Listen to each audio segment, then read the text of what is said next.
দর্শক, আমি এই মুহূর্তে আছি বাংলাদেশ সচিবালয় আজকে রাত 1টা বাজে এখানে আগুনের সূত্রপাত হয়। কিভাবে আগুন লেগেছে এখনো অবধি পর্যন্ত ওইভাবে কিন্তু ফায়ার সার্ভিসের পক্ষ থেকে বলা হয়নি। এবং ফায়ার সার্ভিসের পক্ষ থেকে কিছুক্ষণ আগে সংবাদ সম্মেলন বা ব্রিফ করেছেন। তারা বলছিলেন যে কিছুক্ষণের মধ্যেই আগুন নিভে বা আগুন নিয়ন্ত্রণে চলে আসবে, কিন্তু আমরা দেখতে পাচ্ছি তীব্র থেকে তীব্র আগুন এখনও কিন্তু ভিতরে জ্বলছে এবং ফায়ার সার্ভিসের এই পর্যন্ত মোট 20টি ইউনিট কিন্তু এই আগুন নিয়ন্ত্রণে কাজ করছে।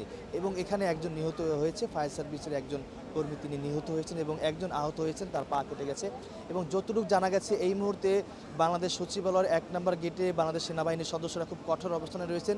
কেউ যেন বহিরাগত অর্থাৎ সাংবাদিক থেকে শুরু করে বহিরাগত কেউ যেন ভিতরে প্রবেশ করতে না পারে, তার জন্য কিন্তু সেনাবাহিনীর পক্ষ থেকে এই কঠোর অবস্থান। এবং এর পাশাপাশি র্যাবের সদস্যরা, বিজিবির সদস্যরা এবং পুলিশের সদস্যরা খুব এখানে কঠোর অবস্থানে রয়েছেন। দর্শক, আমরা যদিও জানতে পেরেছি এখানে 7টি মন্ত্রণালয় ছিল, যুব ক্রীড়া মন্ত্রণালয় এবং আসিফ মাহমুদ যিনি রয়েছেন, তারপর হচ্ছে নাহিদ ইসলাম রয়েছেন, আরও অন্যান্য মন্ত্রণালয়, অর্থাৎ মোট 7টি মন্ত্রণালয় এই সচিবালয়ের ভিতরে রয়েছে। অর্থাৎ বোঝাই যাচ্ছে পুরো বাংলাদেশটাকে এই সচিবালয় থেকে লিড দেওয়া হয়।